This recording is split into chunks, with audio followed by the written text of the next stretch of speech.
এই প্রচন্ড গরমে রান্নাঘরে ঘন্টার পর ঘন্টা লাগিয়ে চুলার গ্যাস শেষ করে আর আমের আচার বানাতে হবে না। এখন থেকে অল্প সময়ে এভাবে কাঁচা আমের আচার বানিয়ে রেখে দিবেন আর খেতে পারবেন মাসের পর মাস। একটুও নষ্ট হবে না। এই কাঁচা আমের আচার বানানো যতটা সহজ ততটাই মজা। যতবারই খাবেন ততবারই মনে হবে আপনি এই আমের মাঝে হারিয়ে যাচ্ছেন। একদম খাওয়াটা বন্ধই করতে পারবেন না।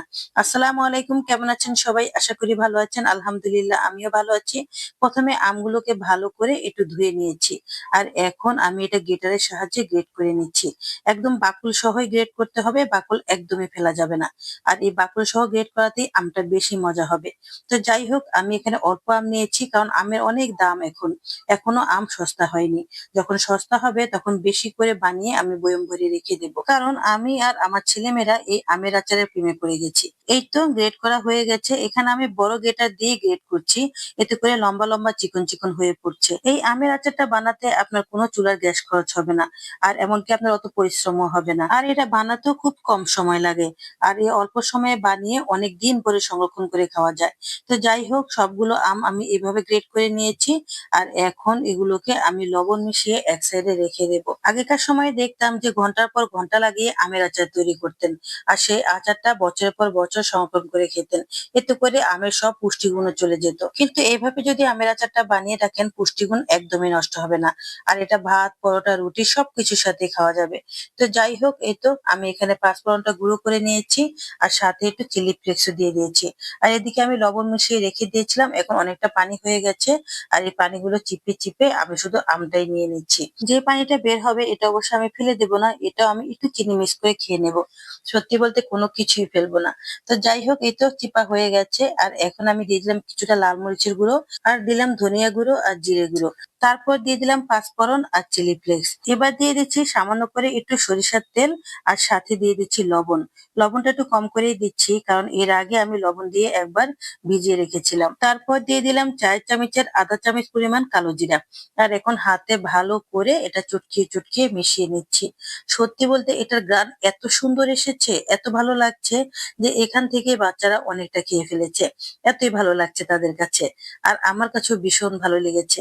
শুধু শুধু খেতে কিন্তু অনেক মজা হয়, মুখের অনেক রুচি আসে। কোন রকম বাটাবাটি ঘন্টার পর ঘন্টা লাগিয়ে কষ্ট করা, এই গরমে দিয়ে চুলার দুয়ারে বসে থাকা আমের আচার আর বানাতে হবে না।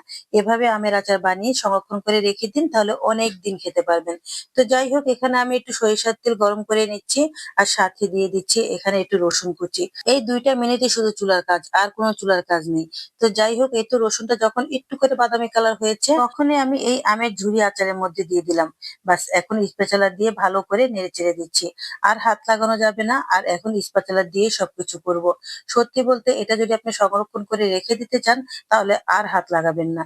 তো এখন এই তো দেখেন কত সুন্দর হয়েছে, কত ভালো লাগছে খেতে, কিন্তু অসাধারণ হয়েছে। আমি এখানে একটা প্লাস্টিকের বয়াম নিয়ে নিয়েছি।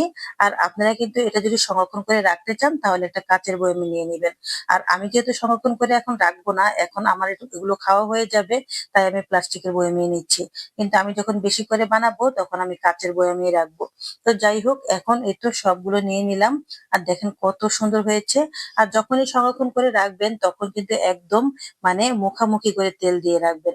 সরিষার তেল যত বেশি দিবেন, যত আমের উপর সরিষার তেল থাকবে, ততই কিন্তু এই আচারটা ভালো থাকবে। আপনি যদি এটা মাঝে মাঝে একটু রোদে দেন তাহলে কিন্তু আরো বেশি দিন রাখতে পারবেন। কাঁচা আমের সারা বছর স্বাদ পাওয়া আসলে একটা কঠিন ব্যাপার নয়। এই আচারটা খেলেই বুঝতে পারবেন।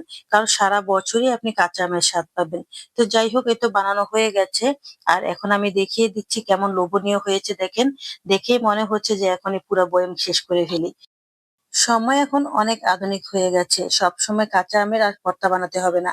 এভাবে একটু জুড়ি করে রেখে দিন, দেখবেন সারা বছরই খেতে পারবেন। অনেক মজা লাগবে খেতে। যত পুরনো হবে ততই ভালো লাগবে। কেমন লেগেছে আপনাদের এই কাঁচা আমের ঝুরি আচারটা অবশ্যই কমেন্ট করে বলবেন। ভালো থাকবেন সবাই। আল্লাহ হাফেজ।